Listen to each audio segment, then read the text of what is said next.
lost and won. That will be ere the set of sun, where the place Upon the heath, there to meet with Macbeth. I come, Grey Mopkin. cut up all. None. Fair is foul and foul is fair. Hover through the fog and filthy air.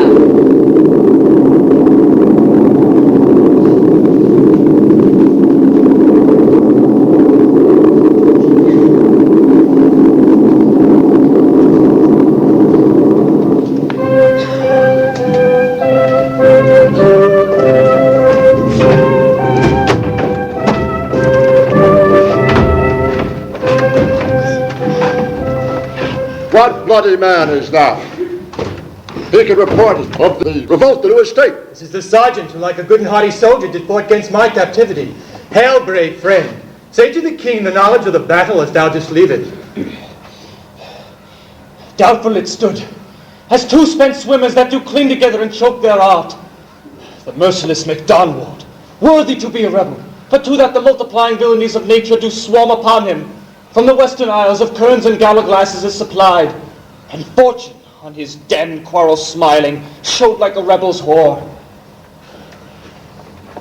But all's too weak, for brave Macbeth, well he deserves that name, disdaining fortune, with his brandished steel that smoked of bloody execution, like valor's minion carved out the passage till he faced the slave, which ne'er shook hands nor bade farewell to him, till he unseamed him from the nave to the chops, and fixed his head upon our battlements. Oh, valiant cousin, worthy gentleman! As whence the sun gains his reflection, shipwrecking storms and direful thunders break, so from that spring whence comfort seemed to come, discomfort swells. Mark, King of Scotland, mark! No sooner justice had with valor armed compelled these skipping kerns to trust their heels, but the Norwegian lords, surveying vantage, with furbished arms and new supplies of men, began a fresh assault. Dismayed that not our captains, Macbeth and Banquo? Yes, as sparrows, eagles, or the hare, the lion, if I say sooth, I must report they were as cannons overcharged with double cracks. So they doubly redoubled their strokes upon the foe. Except they meant to bathe in reeking wounds or memorize another Golgotha. I cannot tell. But I am faint. My gashes cry for help. So will thy words become thee as thy wounds. They smack of honor both. Go get him, surgeon. Who comes here?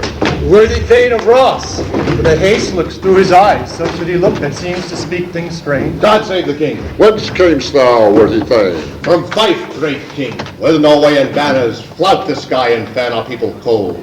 Norway himself, with terrible numbers, assisted by that most disloyal traitor, the Thane of Cawdor, began a dismal conflict, till that Bellona's bridegroom, brave Macduff, lapped in truth, confronted him with self-comparisons, point against point rebellious, arm against arm, curbing his lavish spirit. And to conclude, the victory fell on us. Oh, great happiness! That now Sweno, the Norway's king, craves composition, nor would we deign him burial of his men till he had dispersed at St. Combs Inch $10,000 to our general use. No more that Thane of Cawdor shall deceive our bosom interest. Go pronounce his present death, and with his former title greet Macbeth. I'll see it done. What he hath lost, noble Macbeth hath won.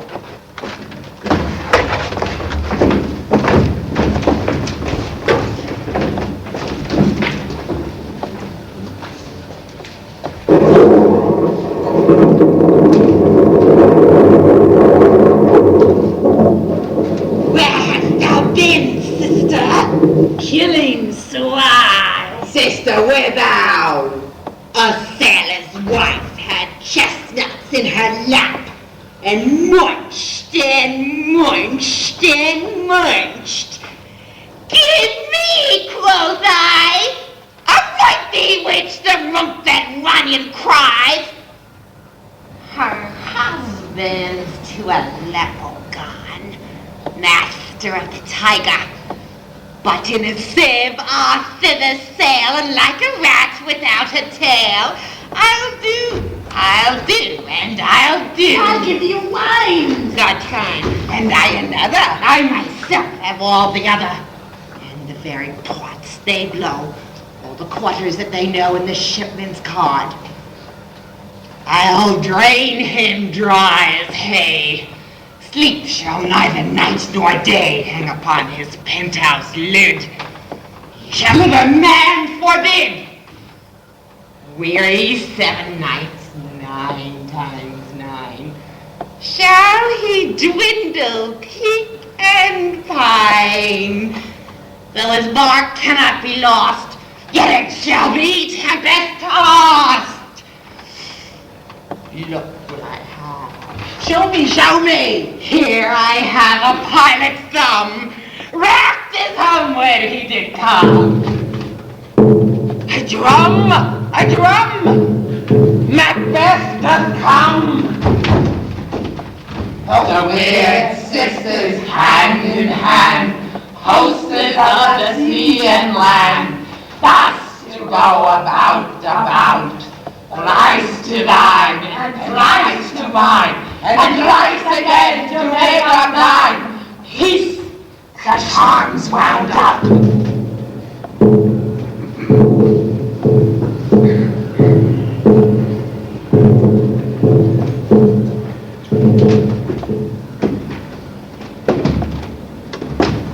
Foul and fair a day I have not seen. How far is Coulterford?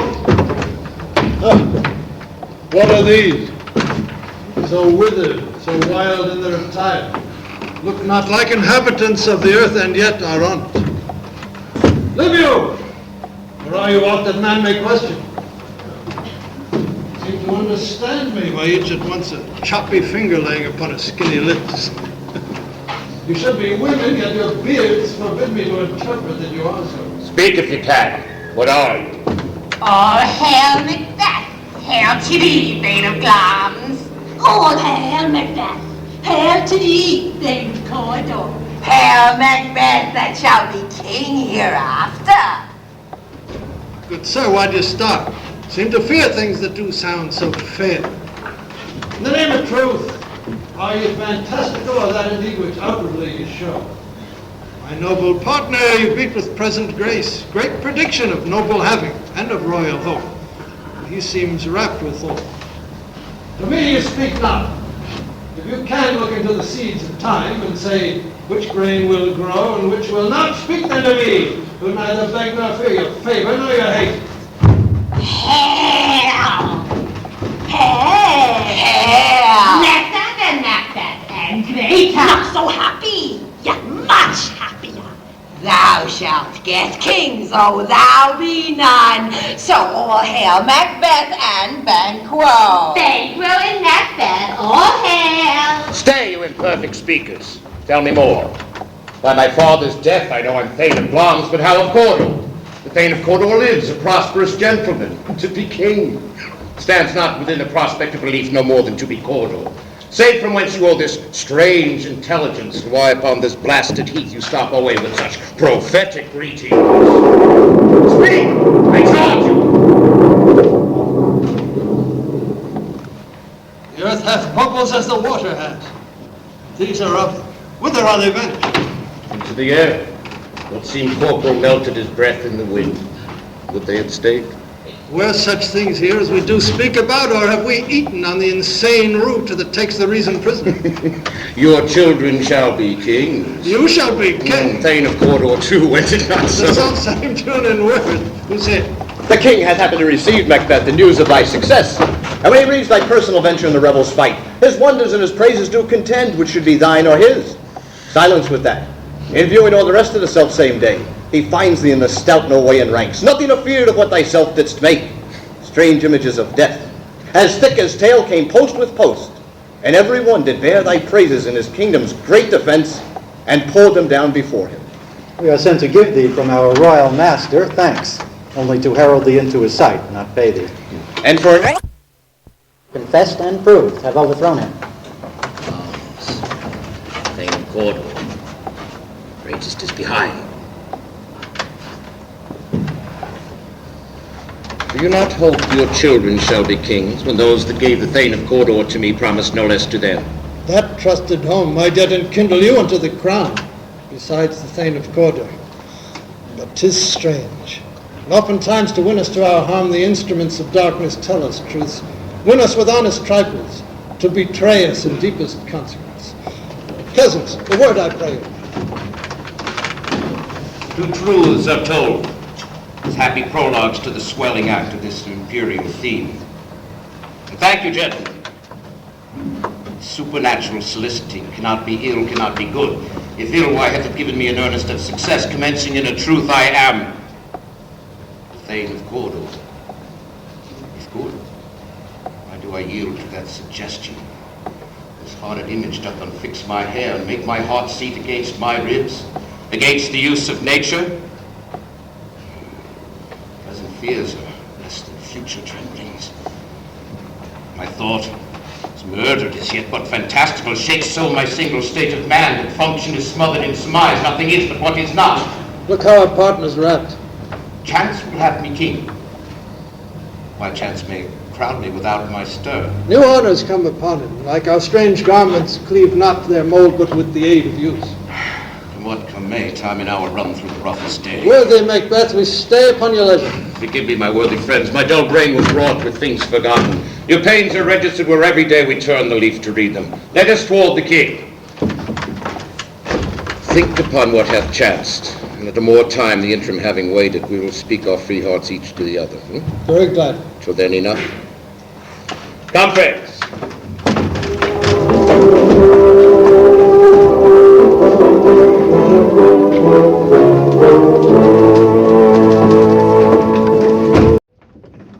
Is execution done on Cawdor? Are not those in commission yet returned? My liege, they are not yet come back, but I have spoke with one that saw him die, who did report that very frankly he confessed his treasons, implored your highness' pardon, and set forth a deep repentance. Nothing in his life became him like believing it. He died as one that had been studied in his death, to throw away the dearest thing he owed as were a careless trifle. Now, there's no art to find the mind's construction in the face. He was a gentleman on whom I built an absolute trust. Oh, worthiest cousin, the sin of my ingratitude even now was heavy on me.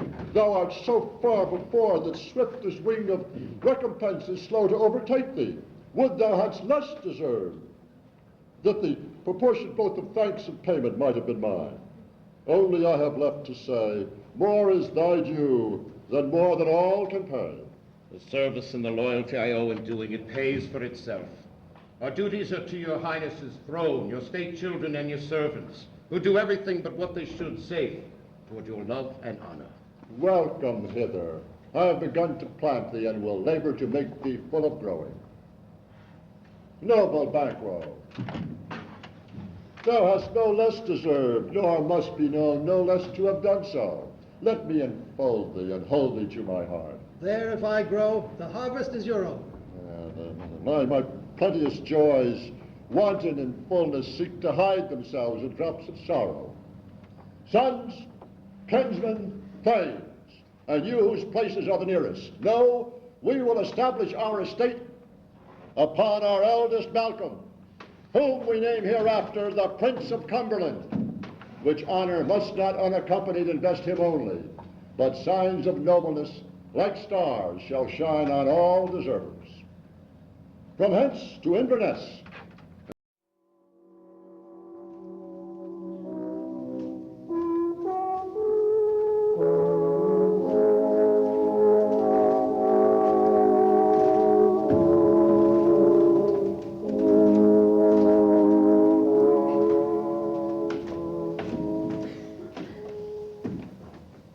How goes the night, boy? The moon is down. I have not heard the clock. I think she goes down at 12. I take it 'tis later, sir. Oh, take my sword. Husbandry in heaven. Their candles are all out. Take thee that too. A heavy summons lies like lead upon me. Yet I would not sleep. Merciful powers, restrain in me the cursed thoughts that nature gives way to in repose. Give me my sword. Who's there? Fred. What, sir? Not yet at rest? The king's abed. He hath been an unusual pleasure, and sent forth great largesse to your officers. This diamond, greet your wife withal, by the name of most kind hostess. Shut up in measureless content. Being unprepared, a little became the servant to defect, which else should free have wrought. All's well. I dreamt last night of the three-word sisters. To you they have shown some truth. I think not of them. Yet we might entreat an hour to serve on that business, if you would grant me the time. At your kindest leisure. You shall cleave to my consent when 'tis. Shall make honor for you. So I lose none seeking to augment it, still keep my bosom franchise, and allegiance clear, I shall be counsel. Good repose the while. Thanks, sir. Like to you.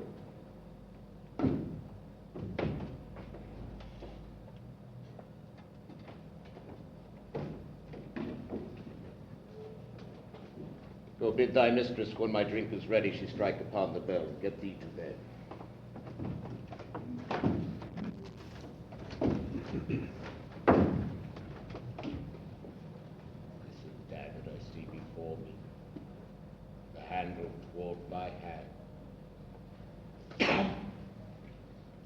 We clutch thee. I have thee not, yet I see thee still.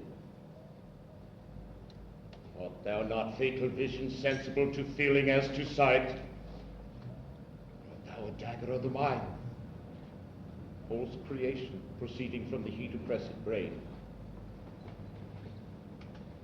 See the edge, form as palpable as this which now I draw. Thou marshallest me the way that I am going. Such an instrument I was to use. Mine eyes make the fools of the other senses, or else worth all the rest. See the end, and on thy blade in dudgeon gouts of blood, that was not so before. There's no such thing!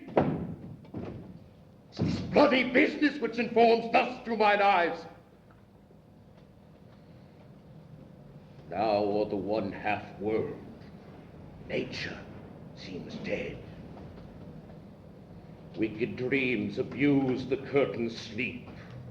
Witchcraft celebrates pale Hecate's offering. Withered murder, larum by his sentinel the wolf. Thus with a stealthy pace, Tarquin's ravishing strides towards his design, moves like a ghost. A sure and firm setter, fear not my foot which way it walks, for fear thy very stones will prate of my whereabouts, and take the present horror of the time which now suits with it. Else I threat, he lives. Words to the heat of deeds too cold breath gives. I go. It is done. The bell invites me. Hear it not, Duncan, for it is a knell. Summons me to heaven or to hell.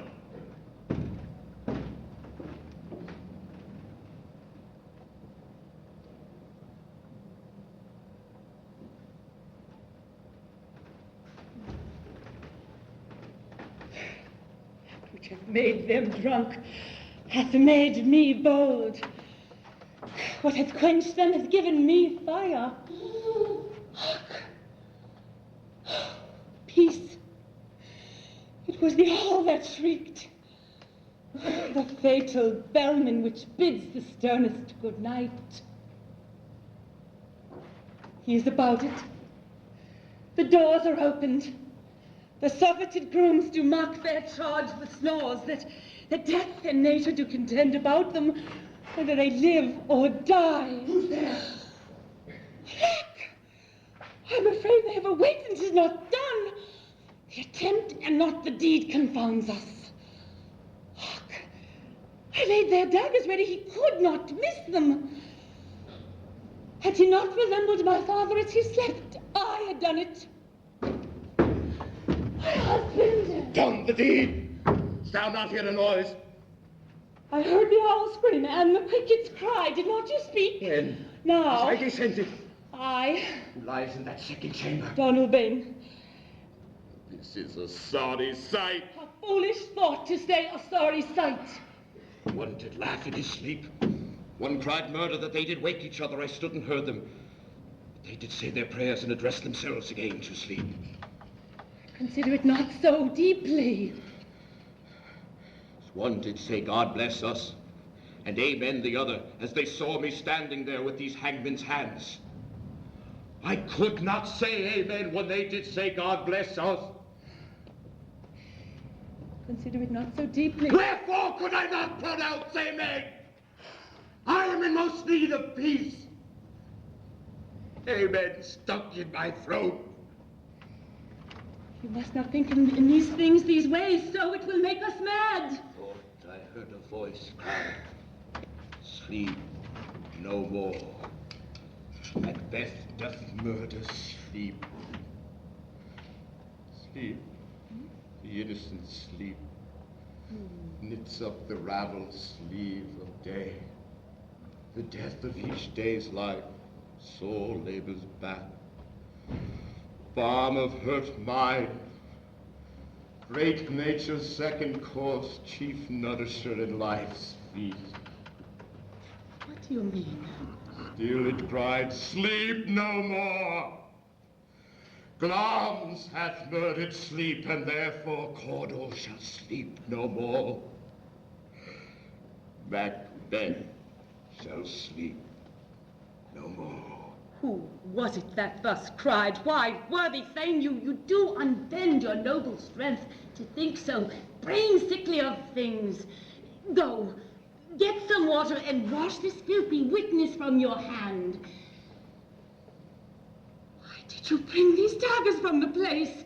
They must lie there. Go, carry them and smear the sleepy grooms with blood. I dare not think of what I've done to look on it again, I dare not. Infirm of purpose, give me the daggers. The sleeping and the dead are as but pictures. 'Tis the eye of childhood that fears a painted devil. If he do bleed, I'll gild the faces of the grooms withal, for it must seem their guilt. Cease that knocking. Rest with me that every noise appalls me so. What is my hand? Will not all great Neptune's ocean wash this blood from my hand? No. My hand will rather the multitudinous seas incarnadine, making the green one gray. My hands are of your color, but I shame to wear a heart so white. Here are knocking at the south entry. Retire we to our chamber. A little water clears us of this deed. How easy is it then? Your constancy has left you unattended. More knocking. Get on your nightgown, lest occasion calls and shows us to be watchers. Be not lost so poorly in your thoughts. To know my deed, 'twere best not know myself. Oh, wait, Duncan, with thy knocking. I would thou could.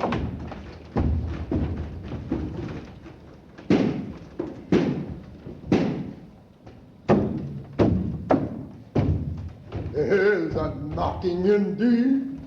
If a man was porter of Hellgate, he should have all turning the key. knock, knock, knock. Who's there in the name of Beelzebub? Here's a farmer hanged himself in the expectation of plenty. Coming time, the napkins are now about you. Here, you'll sweat for it. Knock, knock. Who's there in the other devil's name?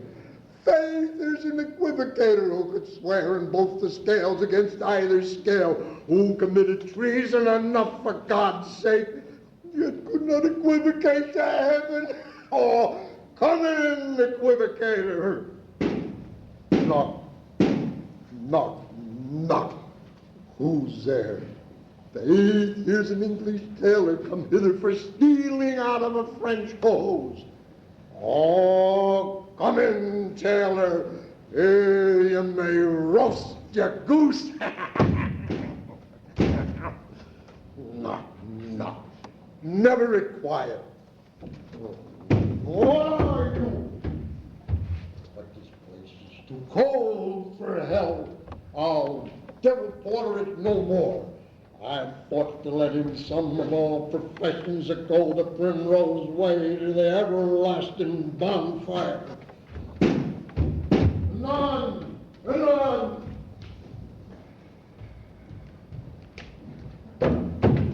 I pray you remember the porter. Was it so late, friend, ere you went to bed that you do lie so late? They say we were carousing to the second cock. And drink is a great provoker of three things. What three things does drink especially provoke? Marry, sir, nose painting, sleep, and urine. Lechery, sir, it provokes and it unprovokes. It provokes a desire, but it takes away the performance. Therefore, much drink may be said to be an equivocator with lechery. It makes a minute margin. It sets him on and it takes him on. It persuades him into his hearts and makes him stand to and not stand to. In conclusion, equivocates him in his sleep and giving him the lie leaves him. I believe drink gave thee the lie last night. That it did, sir. He the very throat of me. But I requited it for his lie. And being, I think, too strong for him, though he took up my legs sometime, made a shift to cast him. Is thy master stirring? Ah, knocking has awaked him. Here he comes. Good morrow, noble sir. Good morrow, both. Is the king stirring, worthy thane? No, not yet. He did command me call timely on him. I've almost slipped the hour. I'll take it to him. I know it is a joyful trouble to you, but yet 'tis one. The labor we delight in physics paid. This is the way. I'll make so bold to call.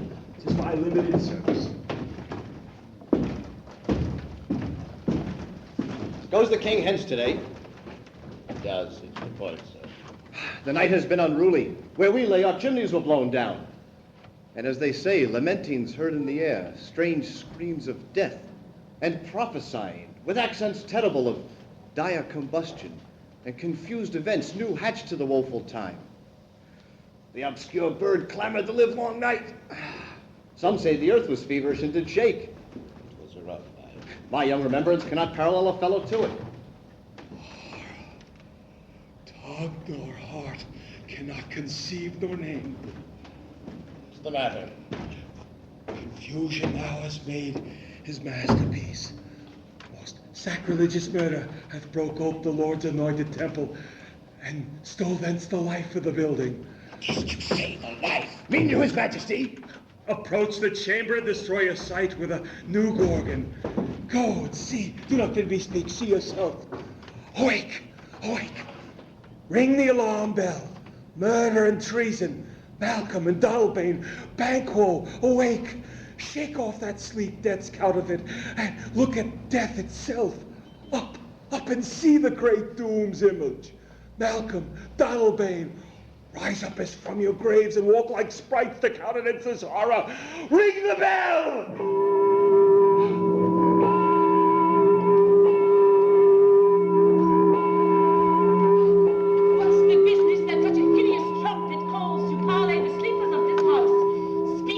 Gentle lady, 'tis not for you to hear what I can speak. The repetition in a woman's ear would murder as it fell. Banquo, our royal master's murdered. Alas. What? In our house? Too cruel anywhere. Here, Duff, I prithee, contradict thyself and say it is not so.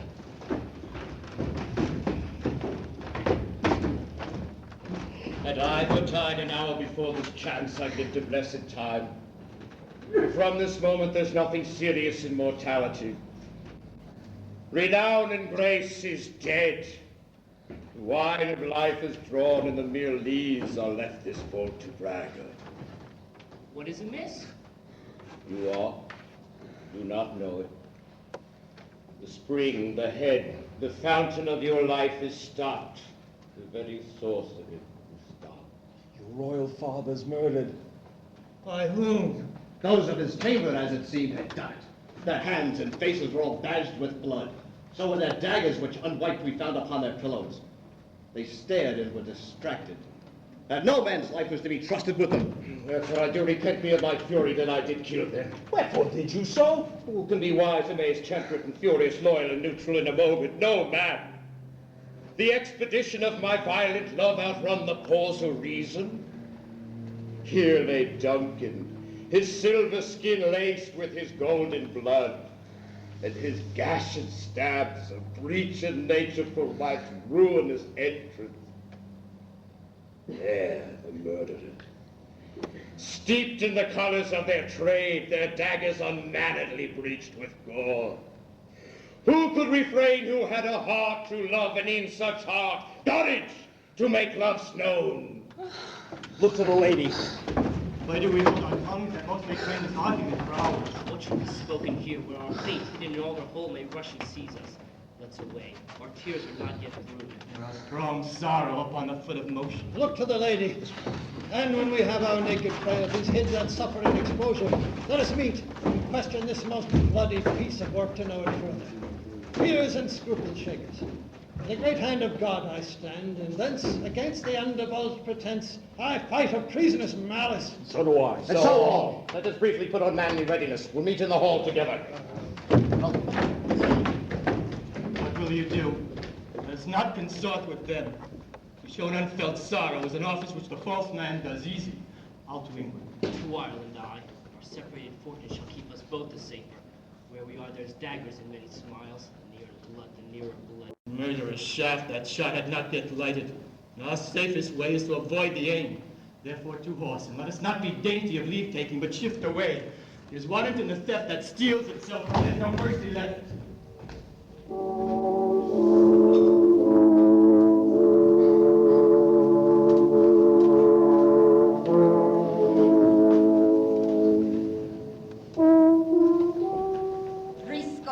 I can remember well, within the volume of which time I have seen hours dreadful and things strange.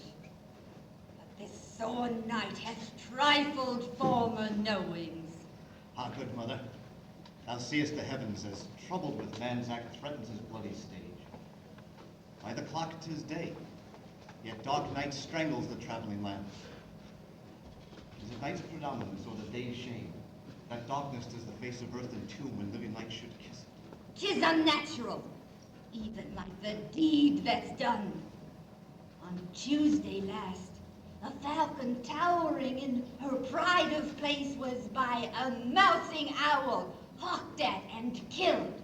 And Duncan's horses, a thing most strange and certain, beauteous and swift, the minions of their race turned wild in nature, broke their stalls, flung out, contending against obedience as they would make war with mankind. 'Tis said they eat each other. They did so to the amazement of mine eyes that looked upon it. Here comes the good Macduff. How goes the world, sir, now? Why, see you not? Is it known who did this more than bloody deed? Those that Macbeth had slain. Alas, the day. What good could they pretend? They were suborned. Malcolm and Donald Bane, the king's two sons, are stolen away and fled, which puts on them suspicion of the deed. Gainst nature still. Thriftless ambition that will raven up thine own life's means. Then 'tis most like the sovereignty will fall upon Macbeth. He is already straight name, gone to Scone to be invested. Where is Duncan's body? Carried to Colne Kill, the the sacred storehouse of his ancestors and guardian of their bones. 'Gainst nature still. Thriftless ambition that will raven up thine own life's means. Then 'tis most like the sovereignty will fall upon Macbeth. He is already slain, gone to Scone to be invested. Where is Duncan's body? Carried to Colne Kill, the sacred storehouse of his ancestors and guardian of their bones. Will you to Scone? No, cousin. I'll to Fife. Well, I will thither. Well, may you see things well done there, adieu. Lest our old robes sit easier than our new. Farewell, mother. God's benison go with you, and with those that would make good of bad, and friends of foes.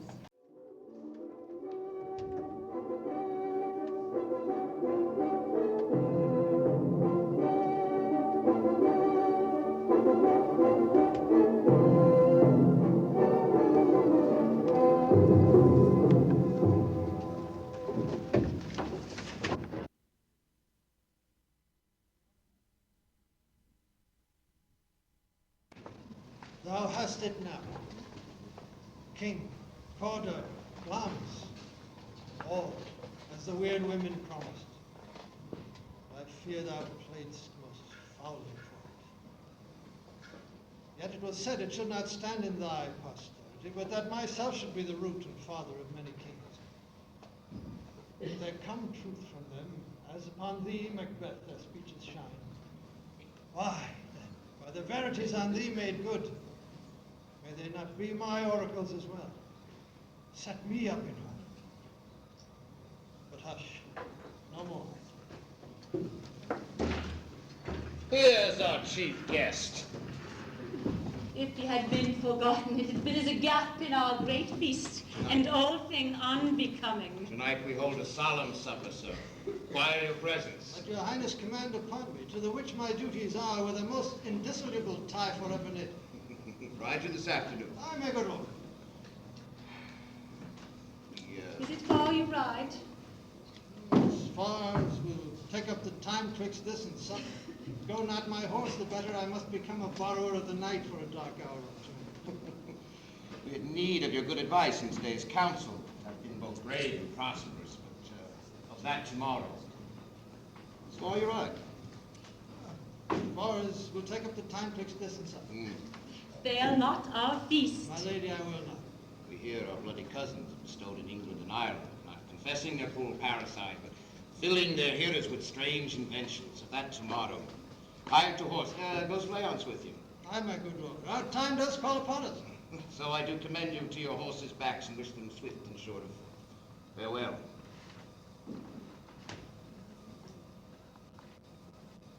Let every man be master of his time until 7, to make society the sweeter welcome, and keep ourselves till supper time, alone.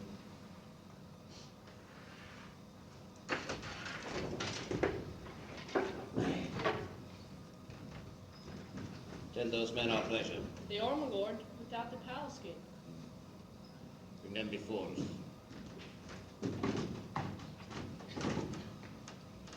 To be thus is nothing. But to be safely thus, ears and Banquo stick deep. For in him reigns that royalty of nature which would be feared, which is much he dares. He hath that dauntless temper of wisdom that guides his valor to act in safety. Oh, he chid the sisters when first they put the name of king on me and bade them speak to him. Then, prophet-like, they hail him father to a line of kings.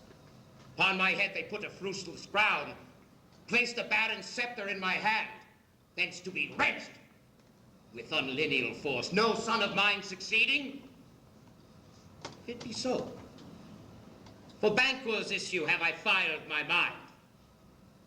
For them, the gracious Duncan, have I murdered, put rankles in the vessel of my peace for them, given mine eternal jewel to the common enemy of man, to make them kings, the seeds of Banquo kings? Rather than so, come fate into the list, champion me to the utterance.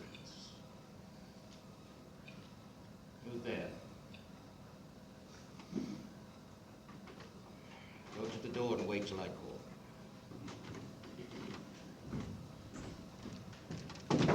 Was it not yesterday that we spoke? It was indeed, your highness. Well, then now, have you considered of my sentences? Know you that it was he in times past who held you so under fortune, whom you thought were our innocent self, This I made good to you on our last conference, passed in probation. How you were bored in hand, how cross the instruments wrought with them, and all things else to half a soul and to a notion praise, say thus did Banquo. You made it known to us. I did so and went further, to the point of our second meeting. Is your patience so predominant in your nature that you can let this thing go? Are you so gospel to pray for this good man and his issue, whose heavy hand had bowed you to your graves, beggared yours forever? Your men, my liege.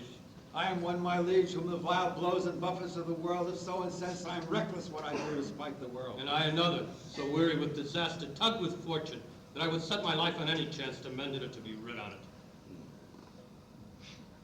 Know you both that Banquo is your enemy? True, my lord. True, my lord. So is he mine. For every minute of his being thrusts at my nearest life. I could, with barefaced power, sweep him from my life, lounge my will to it, yet I must not, for certain friends who are both his and mine, whose love I may not drop. Thence it is to you. I do make assistance and love. You mask this business from the common eye for sundry weighty reasons. We shall perform as you command us, my lord. Though our lives... Your spirit shine through you. Within the hour at most, I'll advise you where to place yourselves. Acquaint you the perfect spy at the time and the moment dawned, for it must be done tonight. Something away from the palace, always felt I require a clearness. With him, you leave no rubs or botches in the work. Fleance, his son, whose company he does keep, whose absence is no less material to me than his father's, must embrace the fate of that dark hour. Resolve yourselves apart, I'll call on you anon. We are resolved, my lord. My lord.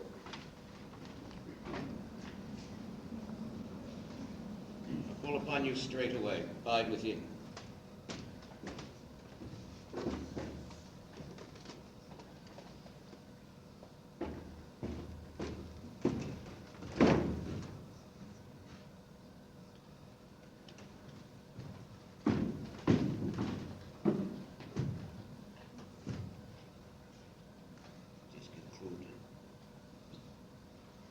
Banquo, thy soul's flight, if it find heaven, must find it out tonight.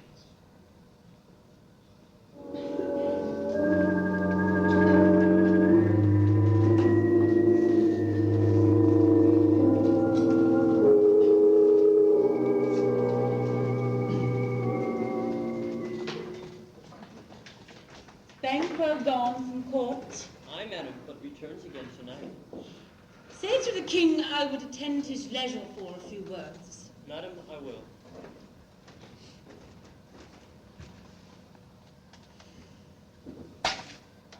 Naught's had, all spent, where our desire is got without content. 'Tis safer to be that which we destroy than by destruction dwell in doubtful joy. How now, my lord, why do you keep alone of sorriest fancies your companions making, using those thoughts which indeed have died with them they think on? Things without all remedy should be without regard. What's done is done. We have scotched the snake, not killed it. She'll turn, be herself. Our poor Malice will remain in danger of her former tooth. Let the things of this world disjoint ere both worlds suffer. We will eat our meals in fear, sleep in the affliction of these terrible dreams that shake us so nightly. Better be with the dead, whom we, to gain our peace, have sent to peace, and to lie in terrible these mortal dreams that affect us so. Duncan is in his grave, and after life's fitful fever, he sleeps well. Treason has done its worst. Nor steel, nor poison, malice, domestic, foreign levy, nothing can touch him further. Come on, gentle, my lord. Sleek all your rugged looks. Be bright and jovial amongst your guests tonight. So shall I, love. So I pray be you. Let your remembrance apply to Banquo, Present him eminence with eye and tongue. Ere the bat hath flown his cloistered flight, and ere to black Hecate's summons the shard-born beetle with his drowsy hums hath rung the yawning peal of night, there shall be done a deed of dreadful note. What's to be done? Be innocent of the knowledge, dearest Chuck, till you applaud the deed. Now, sealing night, scarf up the tender eye of a pitiful day. With thy bloody and invisible hand, cancel this great bond that keeps me pale. Night thickens. The crow makes wing to the rocky wood. Good things of the day do droop and drowse, while night's black agents to their praise do rouse. Thou marvelest at my words. Keep thee still. Bad things begun make strong themselves by ill. Prithee, go with me.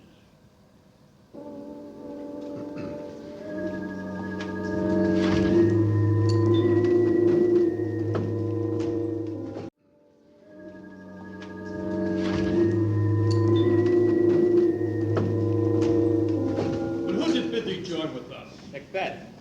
He needs not our mistrust, since he delivers our officers and what we have to do to the direction just. Then stand with us. The west jet glimmers with some streaks of day. Now spurs the lated traveler apace to gain the timely inn, and near approaches the subject of our watch. Hark, I hear horses. Give us a light there. Ho! Then 'tis he, the rest of within him knows of expectation ready in the port. His horses go about. Almost a mile, but he does usually, so all men do. Make hence to the Count's gate. A light, a light! It is he. Stand to it!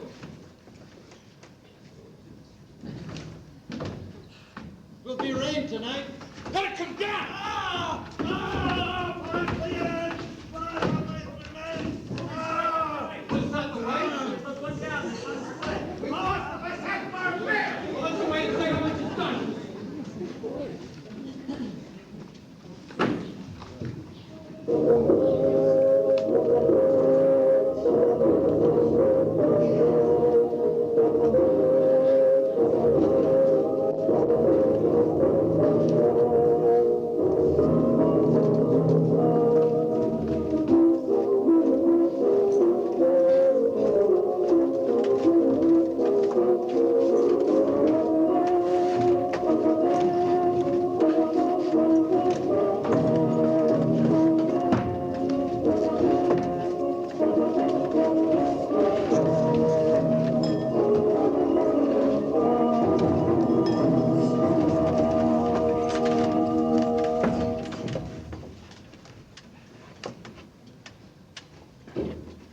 Well, you know your own degrees. Sit down, sit down.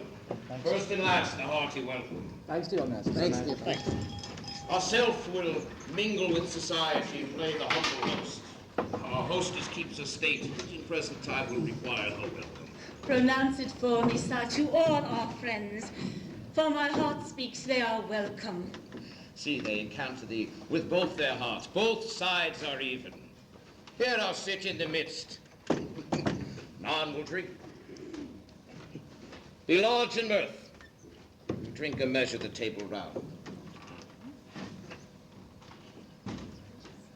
Blood upon thy face. 'Tis Banquo, son. Better thee without than he within. Is he dispatched? Aye, my lord, his throat is cut. That I did for him. Thou art the best of the cutthroats. You did as good for Fleox, thou art the nonpareil. My royal sir, Fleance escaped. Comes my fit again. But I have been perfect, whole as a marble, founded as the rock, broad and general as the casing air. Thou art cabined, cribbed, confined. Banquo safe. Aye, my good lord, safe in a ditch he bides with 20 transient gashes on his head. The least a death to nature. Thanks for that. Here the grown serpent lies. Worm that's fled, hath in him a nature that will breed venom. teeth for the present. Let me go on, I'll talk to you tomorrow. Royal Lord, you do not give the cheer. The feast is so that is not often vouched while 'tis a making. 'Tis given with welcome. To feed were best at home. From thence the sauce to meat is ceremony. Meeting will bear without it. Sweet remembrance. Good digestion wait on health and appetite. Good health to all. May it please your highness, sit. But the table's full. There is a place reserved, sir. Where? There, my good lord. What is it that moves your highness? Which of you have done this? What, my good lord? Canst not say I did it? Never shake thy gaudy locks at me! Gentlemen, leave. His highness is not well. Friends, please sit. His lord is not well and hath been from his youth. Pray you keep seat. The fit is momentary. If much you note him, you shall offend him and extend his passion. Feed and regard him not. You a man? Aye. And a bold one that would look on that, which would appall the devil. Proper stuff. This is the very painting of your fear. This is the air-drawn dagger which you said to Duncan. This sword and staff would well become a woman's tale at a winter's fire, authorized by her grand dame. Shame itself. Why do you make such faces? When all's done, you look but on a stool. Prithee, see, look, behold! What sayest thou, why, what count I? If thou canst not, speak, do! Charnel houses and our graves, send those that we bury back. The monuments will be the moors of kites. What? Quite unmanned in folly?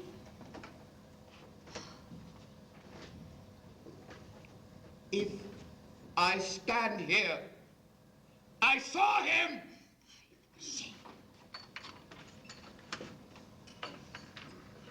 Blood has been shed ere now, in the olden time. Ere the humane statute purged the gentle wheel. Aye, since then 2 murders too terrible for the ears. There was a time when the brains were out, the man would be dead, and there an end. Now they return, with 20 mortal murders on their crowns, push us from our stools.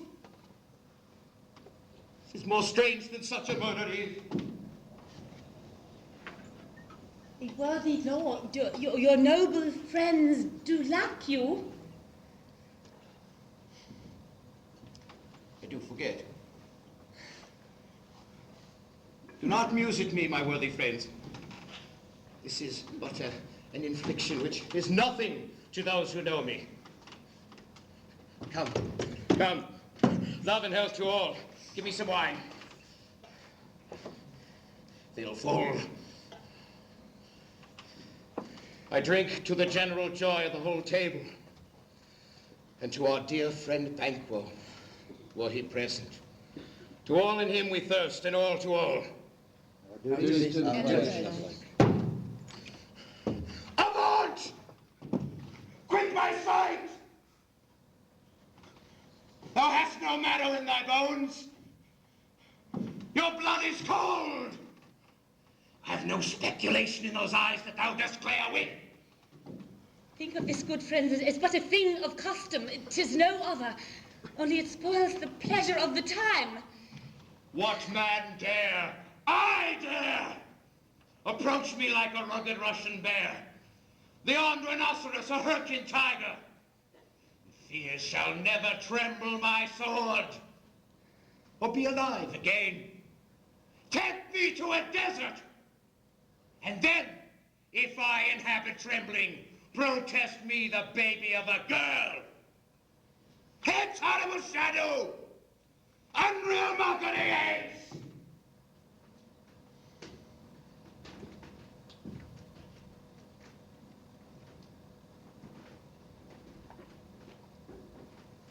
So, being gone, I am a man again. Pray you sit still.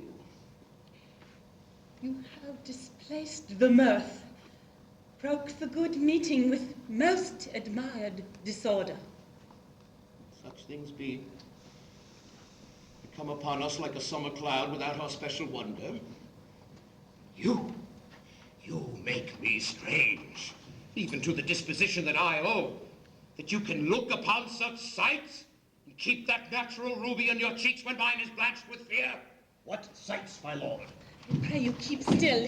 He grows worse and worse. At once, good night. Stand not upon the order of your going, but go at once. Good night, and better health attend his majesty.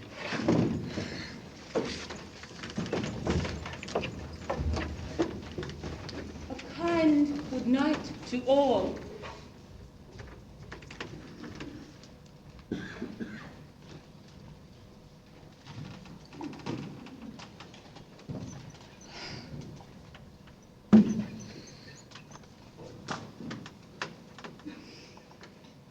Will have blood, they say. Blood will have blood.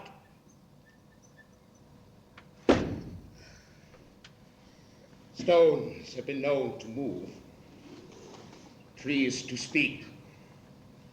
Augurs, understood relations have with maggot pies and chaws and rooks brought forth the secretest man of blood. It is the night. Almost at odds with morning.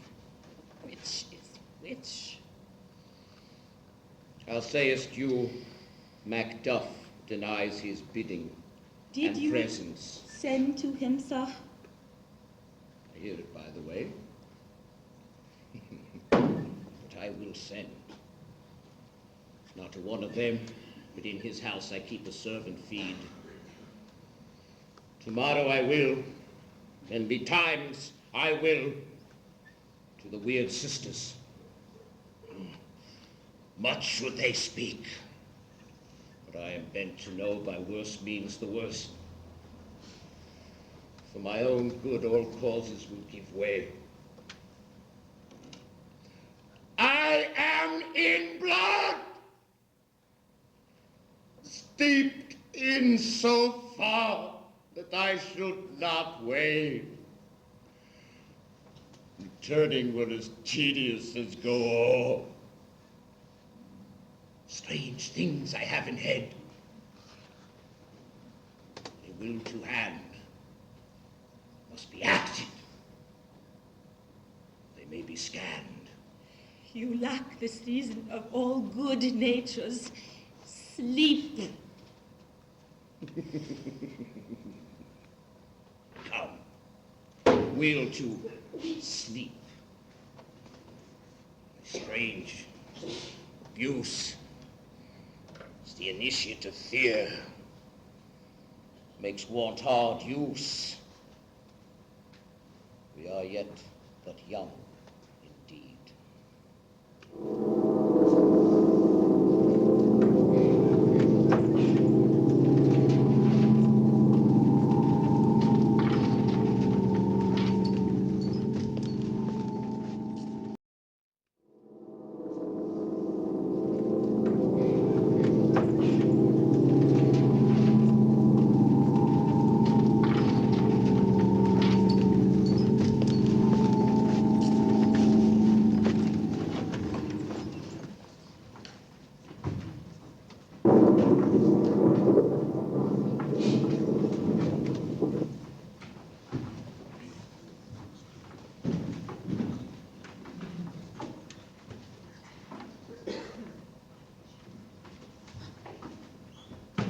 Why? How now, Hecate? You look angrily. Have I not reason, beldams as you are, saucy and overbold? How did you dare to trade and traffic with Macbeth in riddles and affairs of death? And I, the mistress of your charms, the close contriver of all harms, was never called to bear my part or show the glory of our art. And which is worse, all you have done hath been but for a wayward son, spiteful and wrathful, who as others do, loves for his own ends, not for you. But make amends now. Get you gone. And at the pit of Acheron meet me in the morning.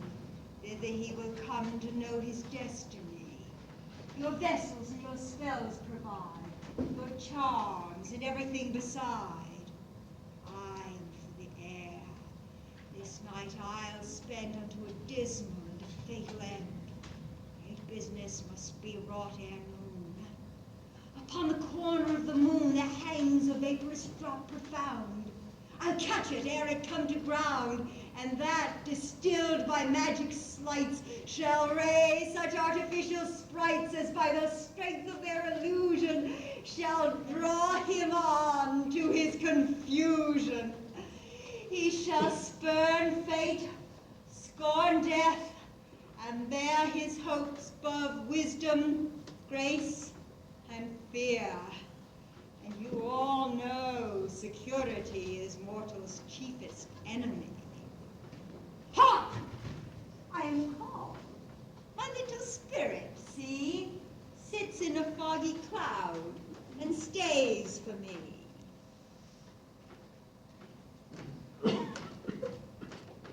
Come, let's make haste. She'll soon be back again.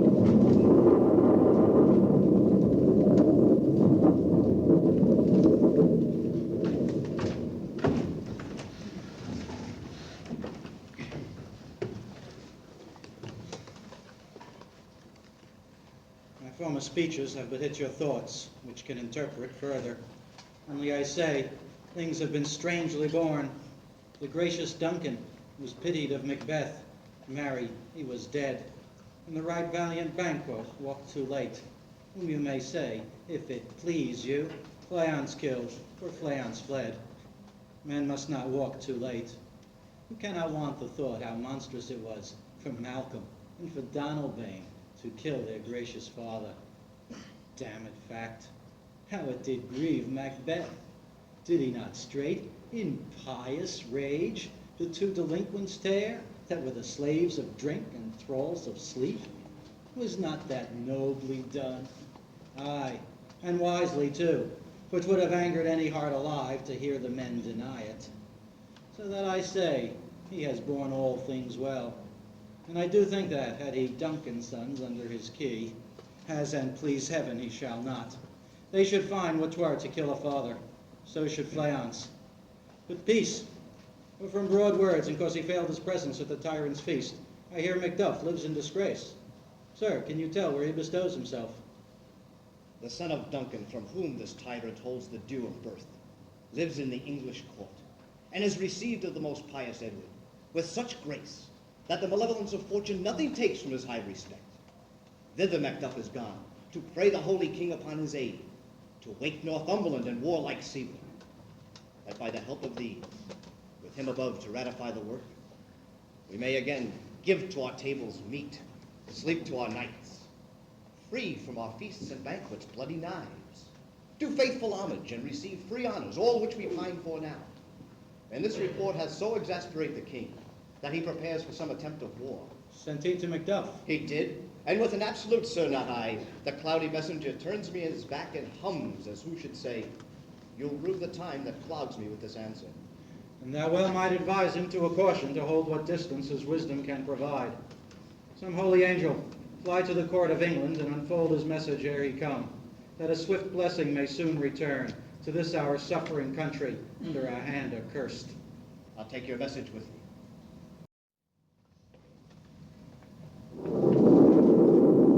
Thrice the brindle cat had you, thrice and once the hedge may lie. Heart me a cry, 'tis time, 'tis time. Round about the cauldron go, in the poisoned entrails throw. Toad and under cold stone, days and nights and 31. Sweltered venom, sleeping God, boil thou first in the charming pot. Double, double, toil and trouble, fire burn and cauldron bubble. Fill it of a very snake, in the cauldron boil and bake. I have lived until the frog, with a battle tongue of dog, and his fork and blind worm's sting, lizard's leg and howlet's wing, for a charm of powerful trouble, like a hell-brought boil and bubble.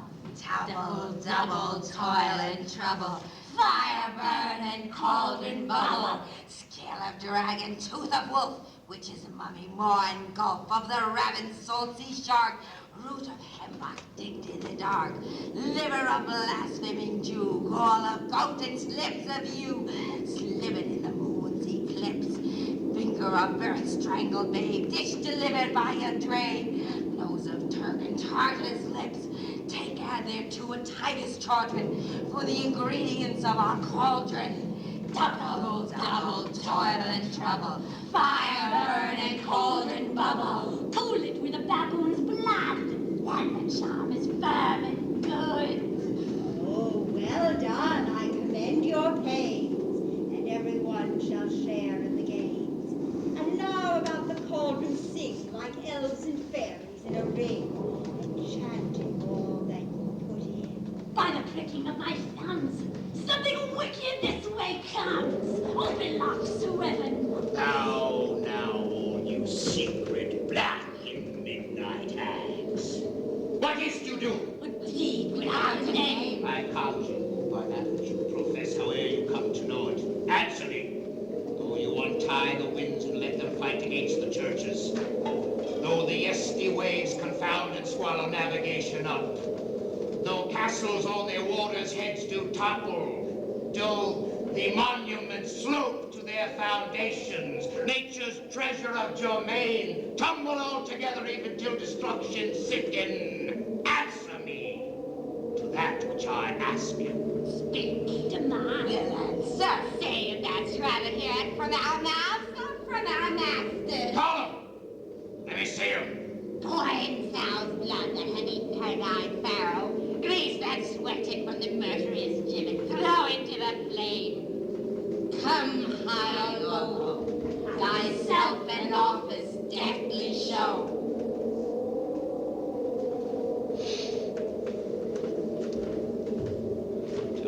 Tell me thou unknown power. He knows thy thought. Hear his speech, but say thou not. Macbeth, beware Macduff, beware the Thane of Fives, dismiss me, enough. For thy good caution, thanks, thou hast taught my fear aright. But one word more. He will not be commanded. He is another more potent than the first. Macbeth.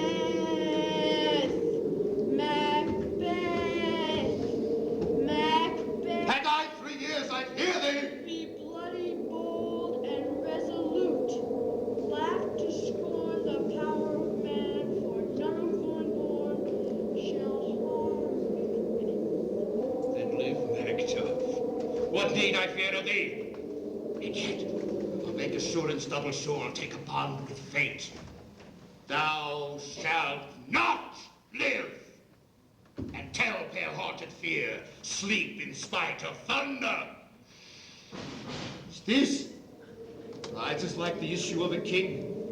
Wears upon its baby brow the rounded top of sovereignty. Listen, but speak not to it. Be lion metal proud and take no care. Who chase, who frets, or where conspirers are.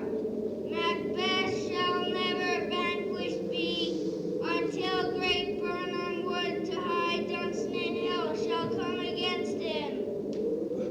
That will never be. Who can impress the forest? Bid the tree unfix its earthbound roots. Now, sweet Bodom, it's good. Now rebellious dead never will rise, till the wood of Burnham rise. Then noble Macbeth shall live his lease of life, pay his breath to time and mortal custom. Yet, my heart throbs to know one thing. Tell me, if your art can tell so much, shall Banquo's issue ever reign in this kingdom? Seek to know no more. I will be satisfied! Then me this an eternal curse fall on you. Show his eyes and bleed his heart. Come like shadows, so depart. Thou art too like the spirit of Banquo down. Brown brow, seest my eyes? Here the other, it's like the first. The third, It's like the former. Filthy hags, why do you show me this? Fool! This line stretched out to the crack of doom. The filth! I'll see no more! There's another.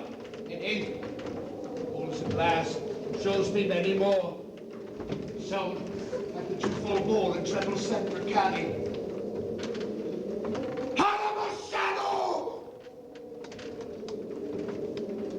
I see 'tis true.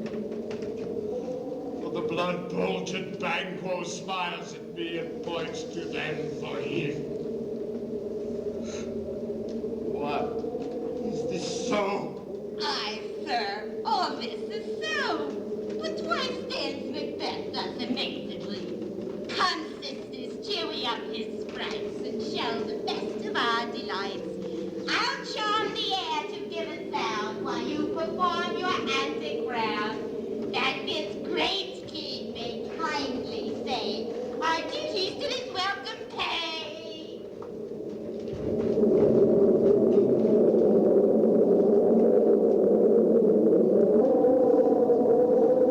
Who are they? Gone.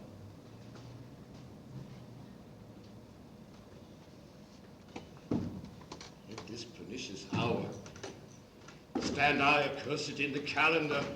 Come in without there. What's your grace's will? Play the weird sisters. No, my lord. Came they not by you? No, indeed, my lord. Infected be the air on which they ride. Damn those that believe in them. Heard the galloping of horses. Who hast gone by? 'Tis 2 or 3, my lord, that bring you word Macduff is fled to England. Fled to England? Aye, my good lord. Time. Thou anticipatest my dread exploits. My flighty purpose is ne'er o'ertook, unless a deed goes with it. From this moment, the very firstlings of my heart shall be the firstlings of my hand. To crown my thoughts with acts, be it thought and done. The castle of Macduff I will surprise. Seize Fife and give to the edge of the sword his wife, his babes, and all unfortunate souls that trace him in his line. No boasting like a fool.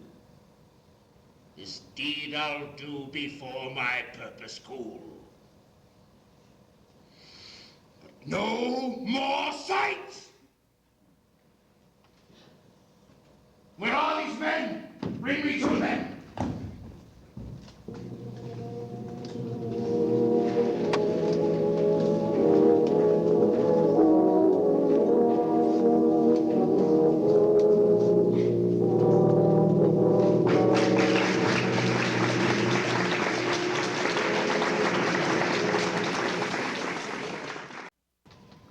What had he done to make him fly the land? Madam, you must have patience. He had none. His flight was madness. When our actions do not, our fears do make us traitors. You know not whether it is his wisdom or his fear. Wisdom? To leave his wife, to leave his babes, his mansions, his titles, and a place from whence himself does fly? He loves us not. He wants the natural touch. For the poor wren, the most diminutive of birds, will fight her young ones in her nest against the owl. All is the fear and nothing is the love. As little is the wisdom where the flight so runs against all reason. My dearest coz, I pray you school yourself. But for your husband, he is noble, wise, judicious, and best knows the fits of the season. I dare not speak much further. But cruel are the times when we are traitors and do not know ourselves. When we hold rumor from what we fear, yet know not what we fear, but float upon a wild and violent sea, each way and none. I take my leave at once. Shall not be long, but I'll be here again. Things at the worst will cease, or else climb upward to what they were before.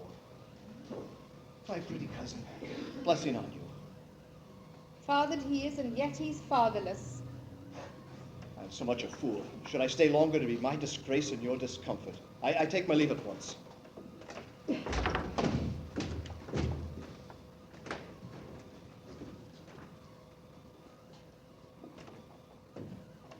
Sirrah, your father's dead. And what will you do now? How will you live? As birds do, Mother. What, with worms and flies? With what I get, I mean. And so do they. Poor bird. Thou'dst never fear the net, no line, the pitfall, nor the gin. Why should I, Mother? Poor birds they are not set for. My father is not dead for all your sins. Yes, he is dead. And how wilt thou do for a father? Nay, how will you do for a husband?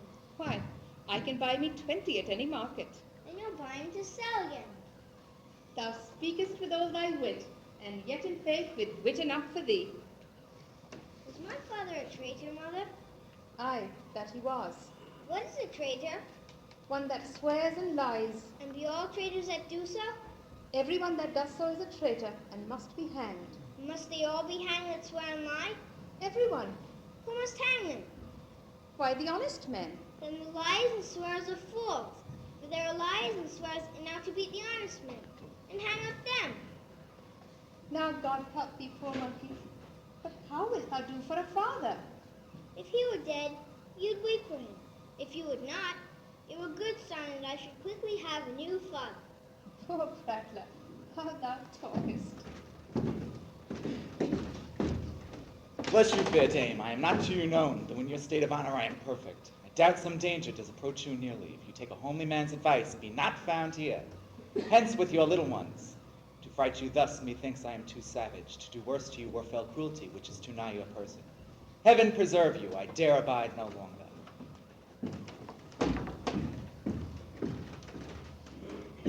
Whither should I fly? I've done no harm. But I remember now I'm in this earthly world where to do harm is often laudable. To do good accounted dangerous folly. Why then, alas, do I put up this womanly defense to say I've done no harm?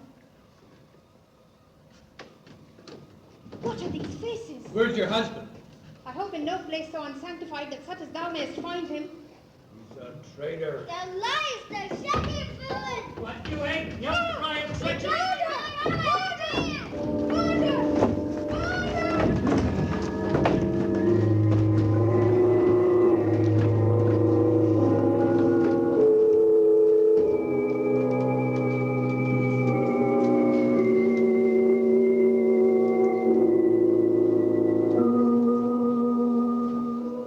Let us seek out some desolate shade, and there weep our sad bosoms empty. Let us rather hold fast the mortal sword, and like good men bestride our downfall and birthday. Each new morn, new widows howl, new orphans cry.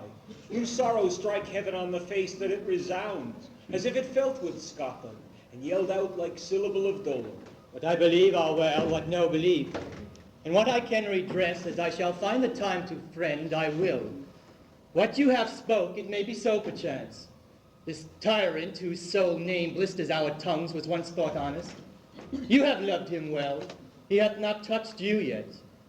I am young, and something you may deserve of him through me, and wisdom to offer up a weak, poor, innocent lamb to appease an angry God. I am not treacherous. But Macbeth is. A good and virtuous nature may recoil in an imperial charge. But I shall crave your pardon.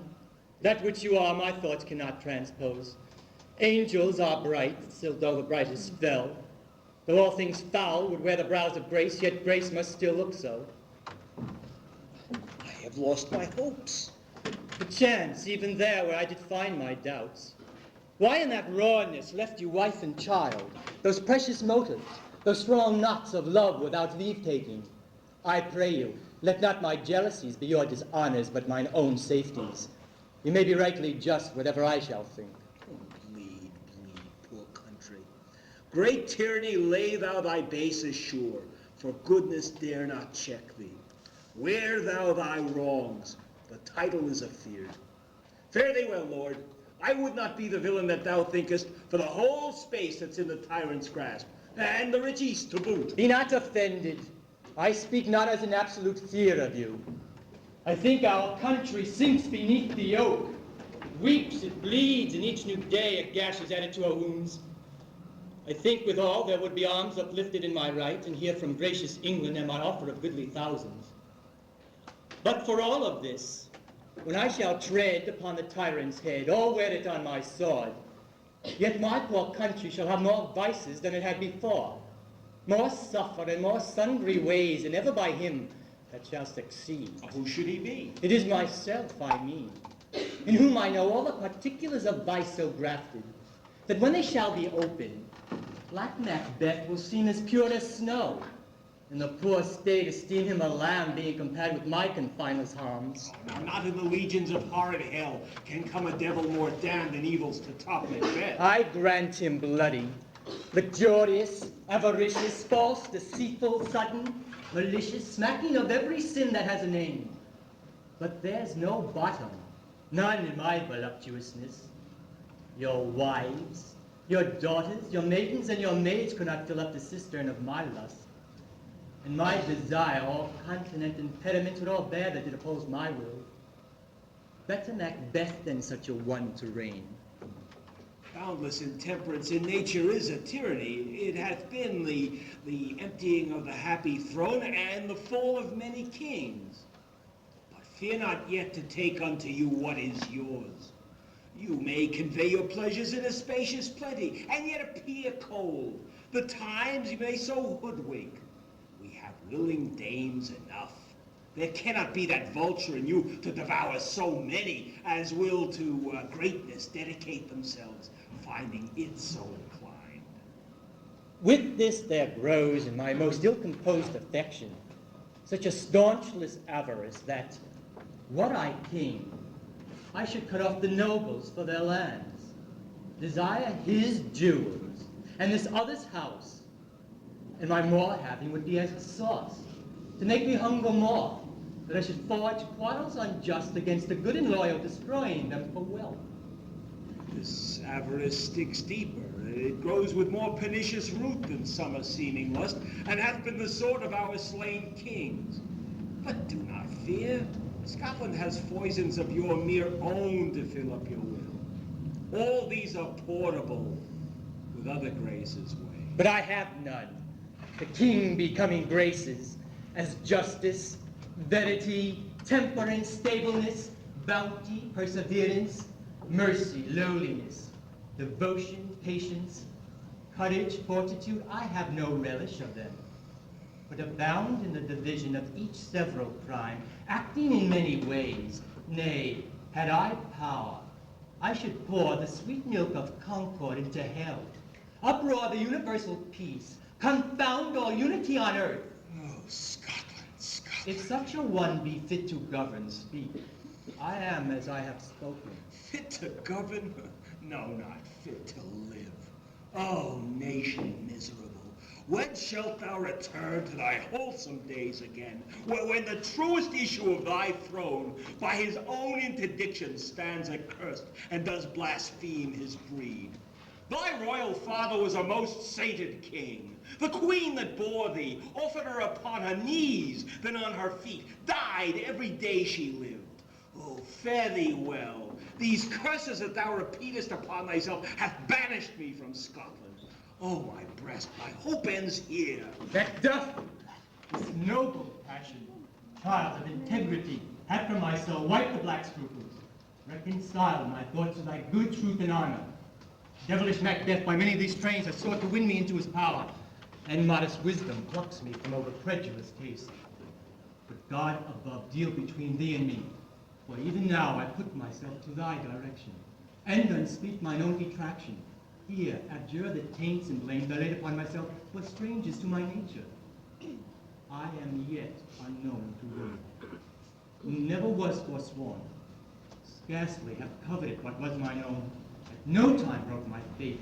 Would not betray the devil to his fellow, and delight no less in truth than light. My first false speaking was this upon myself. But I am truly as thine and my poor country's to command. Whither indeed, before thy here arrived, O seaward with 10,000 warlike men already at a point was setting forth. Now we'll together, and the chance of goodness be like a warranted quarrel. Why are you silent? Such welcome and unwelcome things at once. 'Tis hard to reconcile. Oh, see who comes here. My countryman, but yet I know him not. My ever gentle cousin, welcome hither. I know him now. If God be pleased to remove the means that make us strangers. Sir, amen. Stand Scotland where it did? Alas, poor country, almost afraid to know itself. It cannot be called our mother, but our grave, where nothing but who knows nothing is once seen to smile, where sighs and groans and shrieks that rent the air are made, not marked. Violent sorrow seems a modern ecstasy. That dead men's knell is there scarce asked for who, and good men's lives expire before the flowers in their caps dying or ere they sicken. Oh, relation, too nice and yet too true. What's the newest brief? That of an hour's age doth hiss the speaker. Each minute teems a new one. How does my wife? Why, well. And all my children? Well, too. The tyrant has not battered at their peace. No, they were well at peace when I did leave them. Be not an ignorant of your speech. How goes it? When I came hither to transport the tidings which I so heavily borne, there ran a rumor of many worthy fellows that were out, which was to my belief witness the rather, for that I saw the tyrant's power afoot. Now is the time of help. Your eye in Scotland would create soldiers, make our women fight to doff their dire distresses. Be their comfort, we are coming thither. Gracious England hath lent us good seaward and 10,000 men, an older and better soldier none that Christendom gives out. Would that I could answer this comfort with the like. But I have words that would be howled out in the desert air where hearing should not match them. What concern they, the general cause, or is it a fee grief due to one single breast? No mind that's honest, but in it shares some woe, though the main part pertains to you alone. If it be mine, keep it not from me. Quickly, let me have it. Let not your ears despise my tongue forever, which shall possess them with the heaviest sound that ever yet they heard. Guess at it. Your castle is surprised, your wife and babes savagely slaughtered. To relate the manner whereon the quarry of these murdered dear, to add the death of you. Merciful heaven. What man, ne'er pull your hat upon your brows, give sorrow words. The grief that does not speak whispers the oft-wrought heart and bids it break. My children killed too. Wife, children, servants, all that could be found. And I must be from thence. My wife killed too. I have said. Be comforted. Let's make us medicines of our great revenge to cure this deadly grief. He has no children. All? Did you say all? Oh, hellkite! All my pretty chicken to their dam in one fell swoop. Dispute it like a man. Oh, I shall do so, but I must feel it as a man. I cannot but remember such things were that were most precious to me. Oh, sinful Macbeth, they were killed for thee. Not that I am, not for their own demerits, but for mine, fell slaughter on their soul. Heaven rest them now. Be this the whetstone of your sword. Let grief convert to anger. Blunt not the heart and rage it. Oh, I could blame a woman with mine eyes and bracket with my tongue. But gentle heaven cut short all intermission. Bring thou this fiend of Scotland and myself within my sword-laid place. And if he escape, then heaven forgive him too. This tune goes manly. Come, go into the king. Our power is ready. Our lack is nothing but our leave.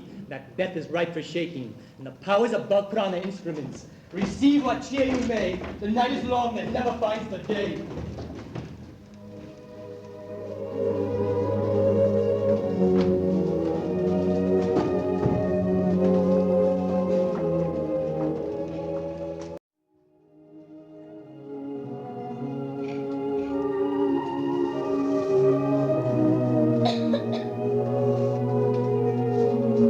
I have 2 nights watched with you, but can perceive no truth in your report. When was it she last walked? Since His Majesty went into the field, I have seen her rise from her bed, throw her nightgown upon her, unlock her closet, take forth paper, fold it, write upon it, read it, afterwards seal it, Then again we turn to bed. Yet all this while we most fast sleep. A great perturbation in nature to receive at once the benefit of sleep and do the effects of watching. In this slumbery agitation, besides her walking and other actual performances, what at any time have you heard her say? That, sir, which I will not report after her. You may to me, and 'tis most meet you should. Neither to you nor anyone having no witness to confirm my speech. Lo, you, here she comes. This is her very guise, and upon my life fast asleep. Observe her. Stand close. How came she by that light? Why, it stood by her. She has light by her continually. 'Tis her command. You see, her eyes are open. Aye, but their sense are shut.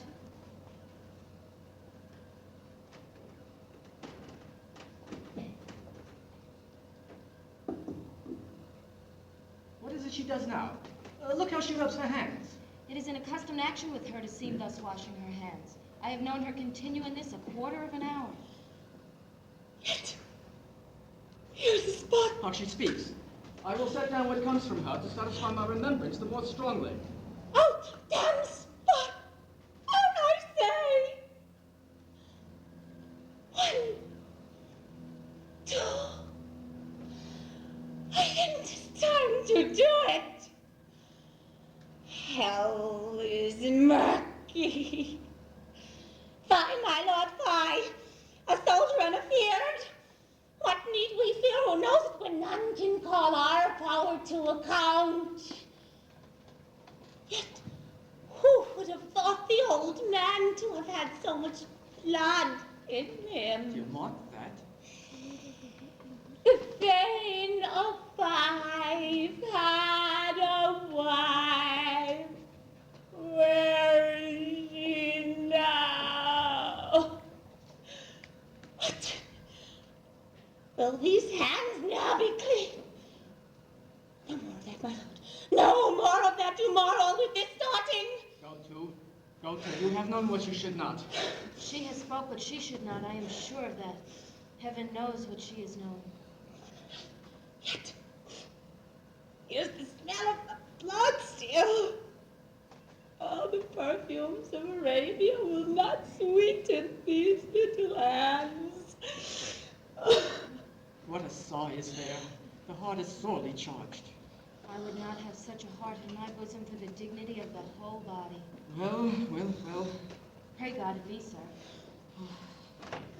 This disease is beyond my practice. Yet I have known those which have walked in their sleep, who have died holdily in their beds. Wash your hands. Put on your nightgown. I tell you yet again, Banquo is buried. He cannot come out on his grave. Even so. To bed. To bed. Who's knocking at the gate? Come. Give me your hand.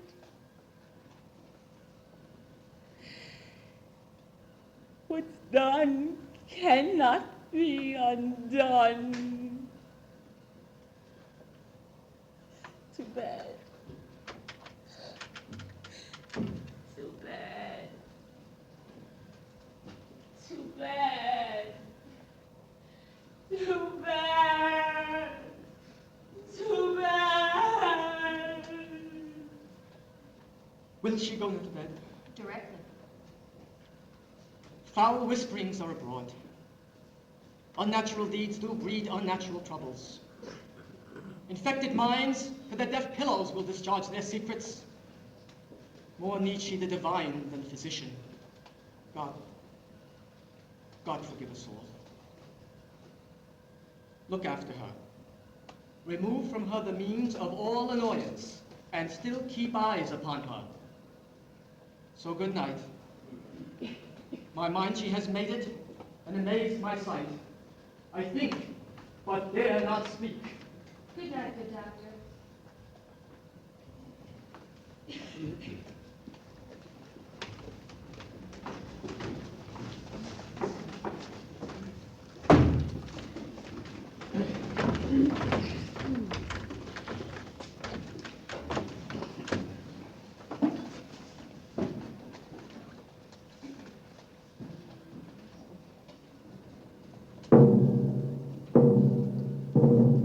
The English power is near. led on by Malcolm, his Uncle Seward, and the good Macduff. Revenge is burning them, for their dear causes would to the bleeding and grim alarm excite the mortified man. Near Burnham Wood shall we well meet them. That way are they coming.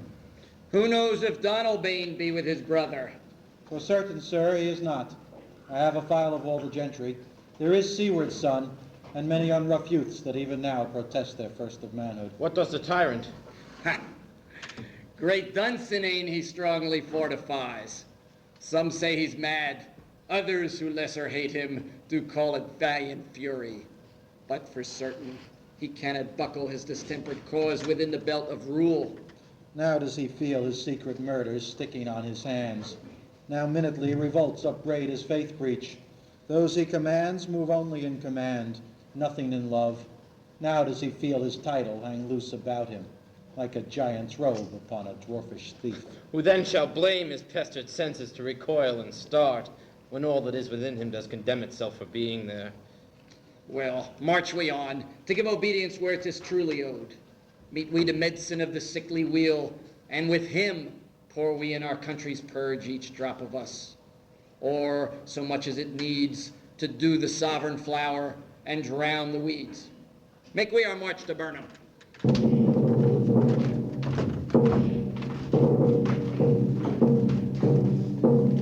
Bring me no more reports. Let them fly all. That. Come, sir, dispatch. Give me my sword. These things, they fly from me. Doctor, if you could, cast the water of my land, find her disease, purge her to a sound and pristine health. If you could do that, I would applaud thee to the very echo that should applaud again.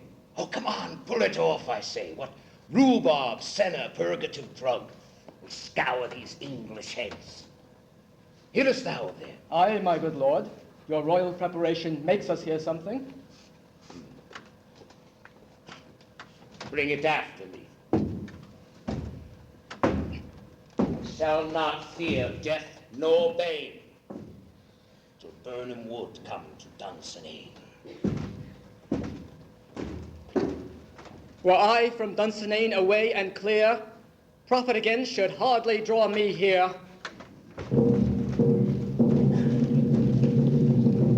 Cousins, I hope the days are near at hand that chambers will be safe. We doubt it nothing. What wood is this before us? The wood of Burnham. Let every soldier hewn down a bough and bear it before him. Thereby shall we shadow the numbers of our host and make discovery ere reportable. It shall be done. We learn that what but the company tyrant keeps still in Dunsinane and will endure our setting down before it. 'Tis his main hope. Where there's advantage to be gone, both more or less have given him the revolt, and none served with him but constrained things whose hearts are absent.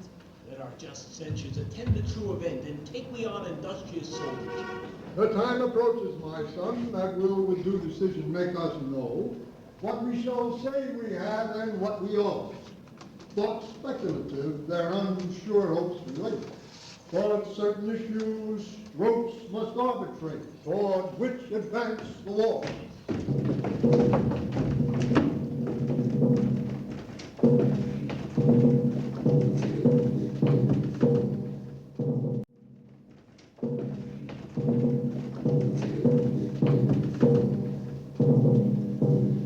Hang out the banners on the outward walls.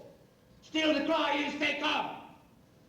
The castle strength shall laugh a siege to scorn. If they had not been forced with those that should be ours, we would have fought them beard to beard, driving them backward home.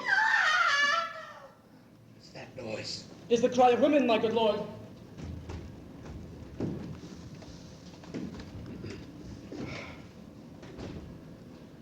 I've almost forgotten the taste of fear. There was a time when my cruel senses would have stirred to hear a night shriek. I fell of hair, dismal treatise, to rouse and stir as though life were in it. I have supped full with horror. Dionysus, familiar to my slaughterous deeds, cannot once start me now.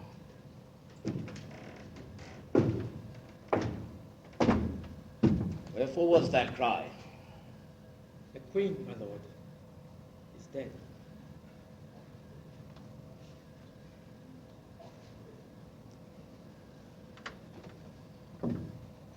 She should have died hereafter.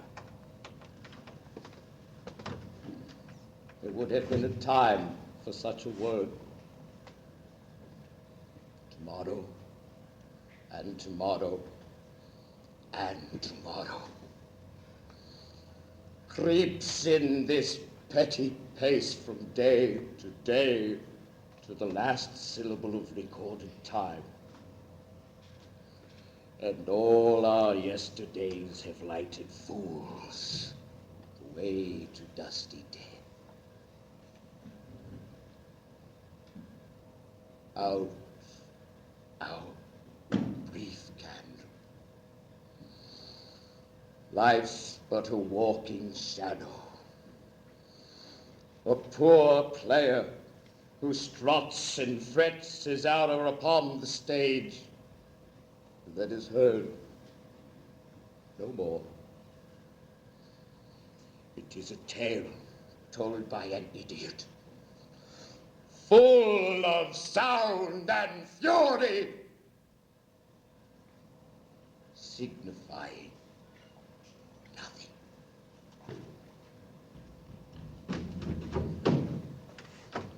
Let's use thy tongue, thy story quickly. Gracious my lord, you report that which I say I saw, but know not how to do it. Well, say it! Well, as I did stand my watch upon the hill, I looked toward Burnham, and anon, methought the wood began to move. Slave! Let me endure your wrath if it be not so. Within this 3 mile may you see it coming. I say a moving grove.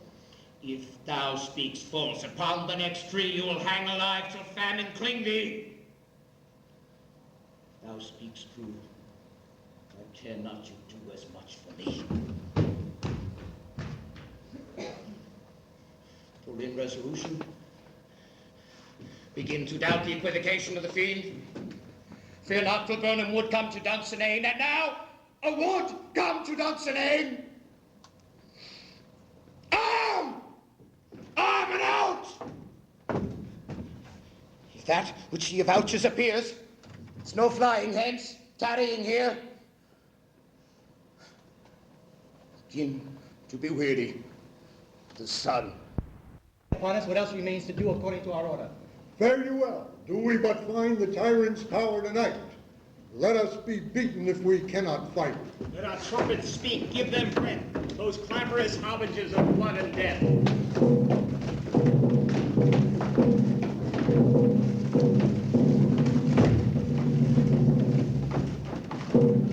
Tie me to a stake. Cannot fly. Bear like I must fight the course. But she that was not born of a woman, only he I shall fear, or none at all.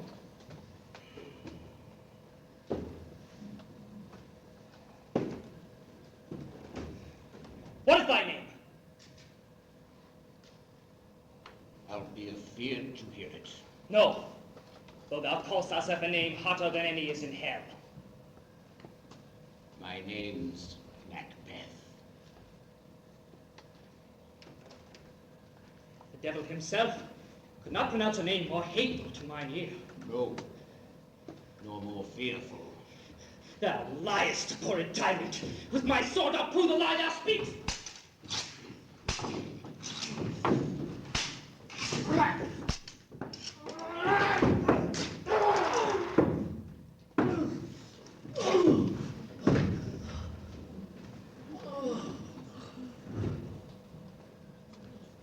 Thou wast born of a woman.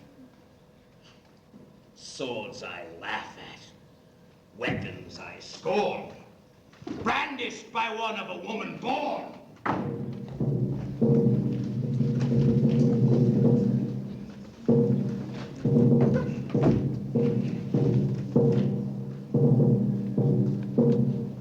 That way the noise is. Tyrant, show thy face. If thou beest slain, and with no stroke of mine, my wife and children's ghosts will haunt me still. I cannot strike at wretched kerns, whose arms are hired to bear their staves. Either thou, Macbeth, or else my sword, with an unbattered edge I'll sheath again undeeded. There shouldst thou be. By that great clatter, one of greatest note seems bruited. Let me find him, fortune, more I beg not. This way, my lord. The castle's gently rendered. The tyrant's people on both sides to fight. The noble thanes do bravely in the war. The day almost professes itself yours. Little is to do. We have met with foes that strike beside us. Enter, sir, the castle.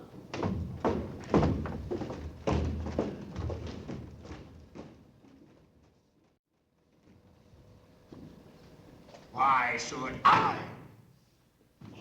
fight like a Roman fool and die on my own sword? Once I see lives, ashes do better on them.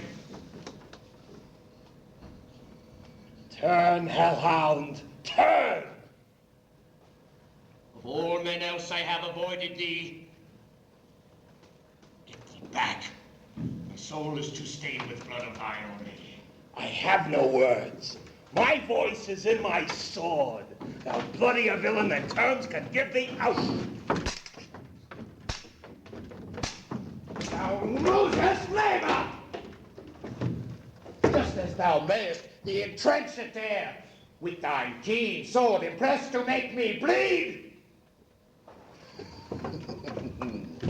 I bear a charmed life, which will not yield to one of woman born. Spare thy charm. Let the angel that thou still hast served tell thee, Macduff was from his mother's womb untimely ripped. This be the tongue that tells me so. Count my better part of nature. These paltering fiends ne'er believe. Make a promise to our ear, break it to our heart.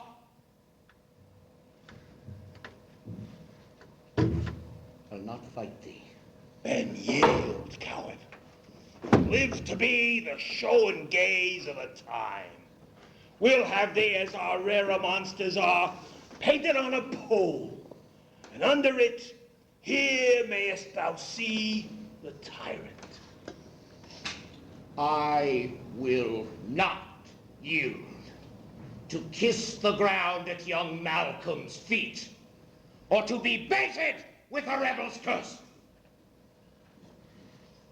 Though Birnam Wood come to Dunsinane, and thou oppose being of no woman born, yet I will try the last. Before my warlike shield I raise my sword. Lay on, Macduff, and damned be he who first cries hold. Enough!